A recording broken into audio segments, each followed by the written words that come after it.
Olá, seja bem-vindo ao nosso Clube de Leitura Bíblica. Hoje nós estamos no 53º dia. Meu nome é Everton Alonso. Antes de entrarmos na leitura, peço que você possa curtir, comentar, compartilhar e ativar o sininho de notificações. Hoje nós iremos ler Êxodo no capítulo 5, iremos até o livro de Lucas. Nós vamos fazer a leitura hoje do capítulo 8, retornaremos até Jó no capítulo 22 e, por fim, finalizaremos em 1 Coríntios no capítulo 9. A nossa leitura iniciando hoje em Êxodo, no capítulo 5, quando Moisés e Arão chegam no Egito, eles vão falar com Faraó, e Faraó, ele aumenta a pressão, a opressão sobre o povo israelita. Diz assim, Êxodo, no capítulo 5. Depois disso, Moisés e Arão foram falar com Faraó e disseram, assim diz o Senhor, o Deus de Israel, deixe o meu povo ir para celebrar-me uma festa no deserto. O Faraó respondeu, quem é o Senhor para que eu lhe obedeça e deixe Israel sair? Não conheço o Senhor e não deixarei Israel sair. Eles insistiram, o Deus dos hebreus veio ao nosso encontro. Agora permita-nos caminhar 3 dias no deserto para oferecer-lhe sacrifício ao Senhor, o nosso Deus. Caso contrário, ele nos atingirá com pragas ou com espada. O rei do Egito respondeu, Moisés e Arão, por que vocês estão fazendo o povo interromper as suas tarefas? Voltem ao trabalho. E acrescentou, essa gente já é tão numerosa e vocês ainda os fazem parar de trabalhar? No mesmo dia, o faraó deu a seguinte ordem aos feitores e aos capatazes responsáveis pelo povo. Não forneçam mais palha ao povo para fazer tijolos, como faziam antes. Eles que tratem de ajuntar palhas, não, mas exijam que continuem a fazer a mesma quantidade de tijolos, não reduzam a cota, são preguiçosos e por isso estão clamando, iremos oferecer sacrifícios ao nosso Deus. Aumente o cargo de trabalho de cada dessa gente, que cumpram suas tarefas e não deem atenção às suas mentiras. Os feitores e os capatazes foram dizer ao povo, assim diz o Senhor, já não darei palha a vocês, saiam, recolham-na, onde puderem achá-los, pois o trabalho de vocês em nada será reduzido. O povo então espalhou por todo o Egito, a fim de ajuntar restolhos em lugar da palha. Enquanto isso, os feitores os pressionavam, dizendo, completem a tarefa diária que foram exigidas e foram interrogados. Porque não completaram ontem e hoje a mesma cota de tijolos do dia anteriores? Então os capatazes israelitas foram apelar para o faraó. Por que tratas os teus servos dessa maneira? Nós, teus servos, não recebemos palha, e nem contudo nos dizem, façam tijolos. Os teus servos têm sido espancados, mas a culpa é do teu próprio povo. Respondeu o faraó. Preguiçosos é o que vocês são, preguiçosos. Por isso andam dizendo, iremos oferecer sacrifícios ao Senhor. Agora voltem ao trabalho. Vocês não receberão palha alguma. Continue a produzir a cota integral de tijolos. Os capatazes israelitas se viram em dificuldade quando lhe disseram que não poderiam reduzir a quantidade de tijolos exigidas a cada dia. Ao saírem da presença do faraó, encontraram-se com Moisés e Arão e que estavam à espera deles e disseram, o Senhor os examine e julgue. Vocês atraíram o ódio do faraó e de todos os conselheiros sobre nós. Eles puseram nas mãos uma espada para que nos matem. Moisés voltou para o Senhor e perguntou, Senhor, por que maltrataste o teu povo? Afinal, por que me enviaste? Desde que me dirigi ao faraó para falar em teu nome, eles têm maltratado esse povo, e tu, de modo algum, libertaste o teu povo. Vamos agora à leitura que está lá em Lucas. Nós vamos fazer a leitura de Lucas no capítulo 8, onde Jesus ele conta algumas parábolas e também um episódio emblemático onde Jesus ele acalma a tempestade. Lucas no capítulo 8 começa com a parábola do semeador. Lucas 8:1 diz assim, depois disso Jesus ia passando pelas cidades e povoados, proclamando as boas novas do reino de Deus. Os 12 estavam com ele também algumas mulheres que haviam sido curadas de espíritos malignos e doenças. Maria, chamada Madalena, de quem havia saído 7 demônios, Joana, mulher de Cusa, administrador da casa de Herodes, Susana e muitas outras. Essas mulheres ajudavam a sustentá-los com seus bens.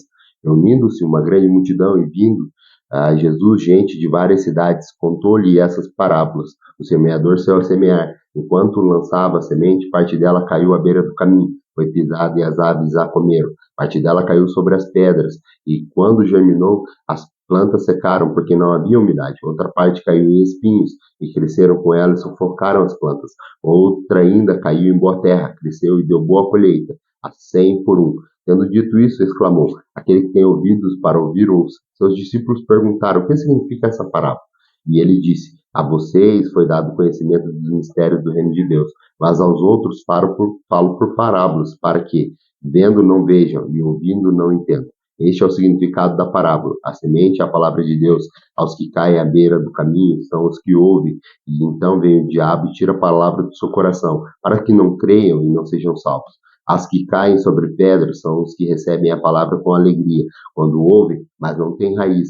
Creem por algum tempo, mas desistem na hora da aprovação. Aos que caírem em espinhos são os que ouvem, mas ao seguirem o seu caminho são sufocados pelas preocupações, pelas riquezas, pelos prazeres dessa vida, e não amadurecem. Mas os que caem em boa terra são os que, com um coração bom e generoso, ouvem a palavra, retêm e dão frutos com perseverança.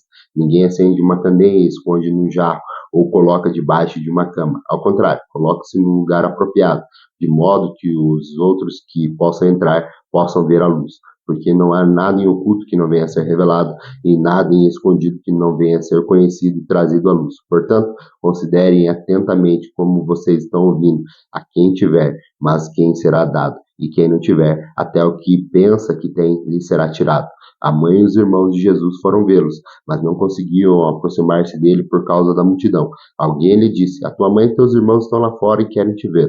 E ele respondeu: Minha mãe e os meus irmãos são aqueles que ouvem a palavra de Deus e a praticam. Certo dia, Jesus disse aos seus discípulos: Vamos para o outro lado do lago. Eles entraram num barco e partiram. Enquanto navegavam, ele adormeceu. Abateu-se sobre o lago um forte vendaval, de modo que o barco estava sendo inundado, e eles corriam um grande perigo. Os discípulos foram acordá-lo, chamando: Mestre, mestre, vamos morrer. Ele se levantou e repreendeu o vento e a violência das águas. Tudo se acalmou e ficou tranquilo. Onde está a sua fé? Perguntou ele aos seus discípulos. Amedrontados e admirados, eles perguntaram uns aos outros: Quem é este que até os ventos e as águas dão ordem e elas desobedecem? Navegaram para a região dos Genesarenos, que fica do outro lado do lago, frente a Galiléia. Jesus pisou em terra, foi ao encontro dele o endemoniado daquela cidade. Fazia muito tempo que aquele homem não usava roupas, nem vivia em casa alguma, mas nos sepulcros. Quando viu Jesus, gritou, prostrou-se a seus pés e disse em voz alta: Que queres comigo, Jesus, filho do Deus Altíssimo? Rogo-te que não me atormentes, pois Jesus havia ordenado que o espírito imundo saísse daquele homem.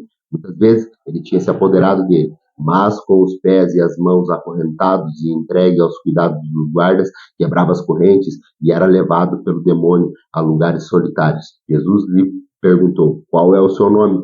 Legião, respondeu ele, porque muitos demônios haviam entrado nele e lhe implorava que não mandasse para o abismo. Uma grande manada de porcos estava pastando naquela colina. Os demônios imploraram que Jesus lhes permitisse entrar neles, e Jesus lhe deu permissão. Saindo do homem, os demônios entraram nos porcos, e toda a manada atirou-se precipício abaixo em direção ao lago e se afogou. Vendo o que acontecera e que os que cuidavam dos porcos fugiram e contaram esses fatos na cidade e nos campos, o povo foi ver o que havia acontecido.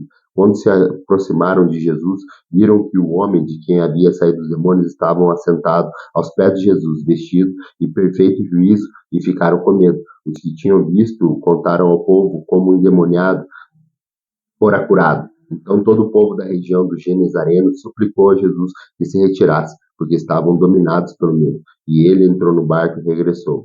O homem de quem havia saído os demônios suplicava que deixasse ir com eles, mas Jesus o mandou embora, dizendo: Volte para casa e conte o quanto Deus fez a você. Assim, o homem se foi e anunciou na cidade inteira o quanto Jesus tinha feito por ele. Quando Jesus voltou, uma multidão o recebeu com alegria, pois todos o esperavam. Então um homem chamado Jairo, dirigente da sinagoga, veio e prostrou-se aos pés de Jesus, implorando-lhe que fosse à sua casa, porque a sua única filha, de cerca de 10 anos, estava morta. Estando Jesus à beira, a multidão o comprimia. A caminho, a grande multidão o comprimia. E estava ali uma certa mulher que havia 12 anos vivendo uma hemorragia e gastara tudo que tinha com remédios, mas ninguém podia curá-la.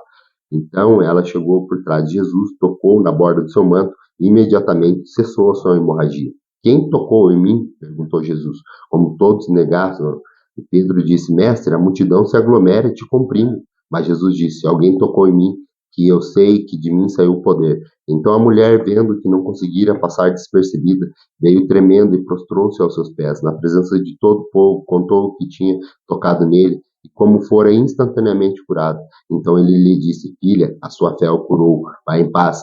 Então, enquanto Jesus ainda estava falando, chegou alguém da casa de Jairo, dirigente da sinagoga, e disse: sua filha já morreu, não incomode mais o mestre. Ouvindo isso, Jesus disse a Jairo: não tenha medo, tão somente creia, e ela será curada.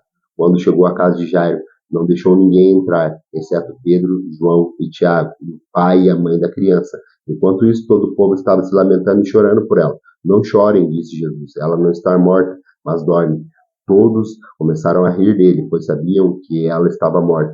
Mas ele a tomou pelos braços e disse: menina, levante-se. O espírito dela voltou e ela levantou imediatamente. Então Jesus lhes ordenou que dessem de comer a ela.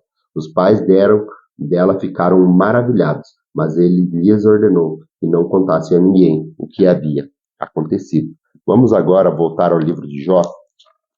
Vamos fazer a leitura em Jó, no capítulo 22, onde o amigo de Jó, Elifaz, agora toma a palavra e começa a fazer perguntas para Jó. Diz assim: então Elifaz de Temã respondeu: pode alguém ser útil a Deus? Mesmo um sábio pode ser de algum proveito? Que prazer você daria ao Todo-Poderoso se você fosse justo? Que é que ganharia se os seus caminhos fossem irrepreensíveis? É por sua piedade que ele te repreende e faz acusações contra você?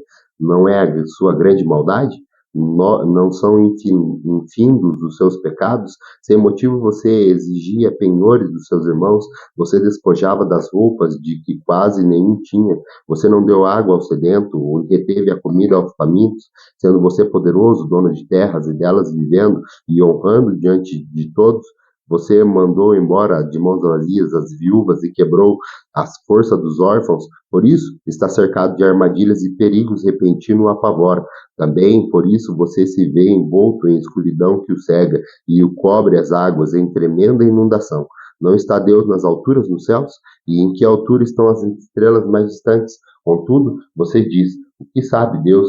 Pode julgar através de tão grande escuridão? Nuvens espessas o cobrem, e ele não pode ver-nos quando percorre a bobada dos céus.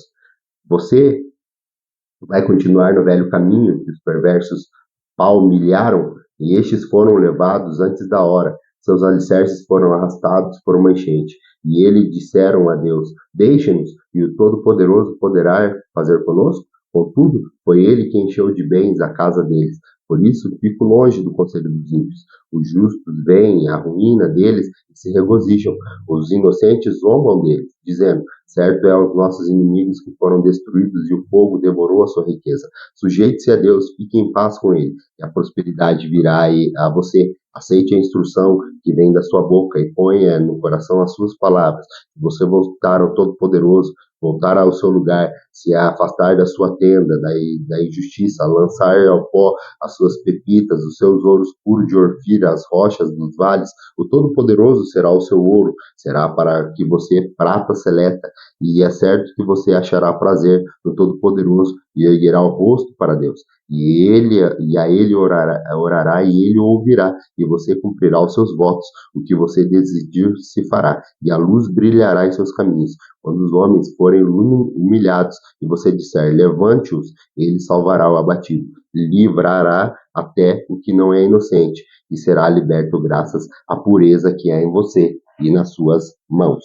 Vamos à leitura, ao nosso último capítulo diário, que está lá em 1 Coríntios, no capítulo 9, onde o apóstolo Paulo fala do direito adquirido como apóstolo dos gentios. E ele diz assim: não sou livre, não sou apóstolo, não vi Jesus nosso Senhor, não são vocês resultado do meu trabalho no Senhor, ainda que eu não seja apóstolo para os outros, certamente eu sou para vocês, pois vocês são o selo do meu apostolado no Senhor. Esta é a minha defesa diante daqueles que me julgam.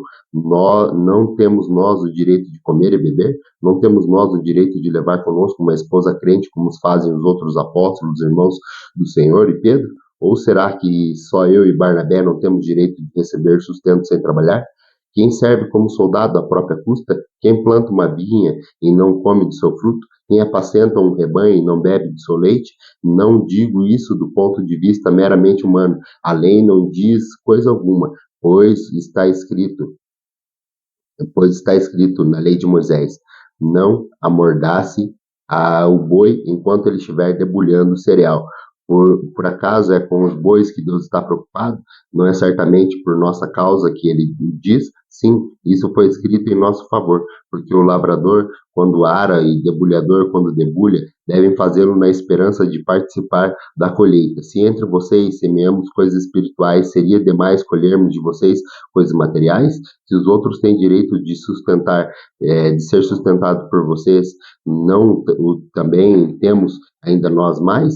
Mas nós nunca usamos desse direito, ao contrário, suportamos tudo para não pôr obstáculos algum ao Evangelho de Cristo. Vocês não sabem que aqueles que trabalham no templo alimentam-se das coisas do templo e os que servem diante do altar participam do que é oferecido no altar? Da mesma forma, o Senhor ordenou àqueles que pregam o Evangelho que vivam do Evangelho. Mas eu não tenho usado de nenhum desses direitos. Não estou escrevendo na esperança de que vocês façam isso por mim. Prefiro morrer a permitir que alguém me prive deste meu orgulho. Contudo, quando prego o Evangelho, não posso me orgulhar, pois me isto é imposta a necessidade de pregar. Ai de mim se não pregar o Evangelho, porque se prego de livre vontade, tem recompensa. Contudo, como prego por obrigação, sou simplesmente cumprindo uma incumbência a mim confiada. Qual é, pois, a minha recompensa? Apenas esta, que pregando o Evangelho eu se apresente gratuitamente, não usando assim dos meus direitos ao pregá-lo. Porque, embora seja livre de todos, fiz-me escravo de todos para ganhar o maior número possível de pessoas. Tornei-me judeus aos judeus, a fim de ganhar os judeus, para que os que estão debaixo da lei, tornei-me como se estivesse sujeito à lei. Abre parênteses. Embora eu mesmo não esteja debaixo da lei, fecha parênteses, a fim de ganhar os que estão debaixo da lei. Para os que estão sem a lei, tornei-me como sem lei. Abre parênteses, embora não esteja livre da lei de Deus, e sim sob a lei de Cristo, fecha parênteses, a fim de ganhar os que não têm direito à lei. Para com os fracos, tornei-me fracos, para ganhar os fracos. Tornei-me de tudo para com todos, para que de alguma forma salvar alguns. Faço tudo isso por causa do Evangelho, para ser coparticipantes dele. Vocês não sabem que todos os que correm no estádio apenas um ganha-prêmio? Corram de tal modo que alcancem o prêmio. Todos os que competem nos jogos se submetem a um treinamento rigoroso para obter uma coroa que logo perece, mas nós o fazemos para ganhar uma coroa que dura para sempre. Sendo assim, não corro quem corre sem alvo, e não luto com quem esmurra o ar, mas esmurro o meu corpo e faço dele meu escravo, para que, depois de ter pregado os outros, eu mesmo não venha a ser reprovado. Muito obrigado pela tua companhia. Aguardo você amanhã para mais um dia da nossa leitura bíblica e que a paz do Senhor alcance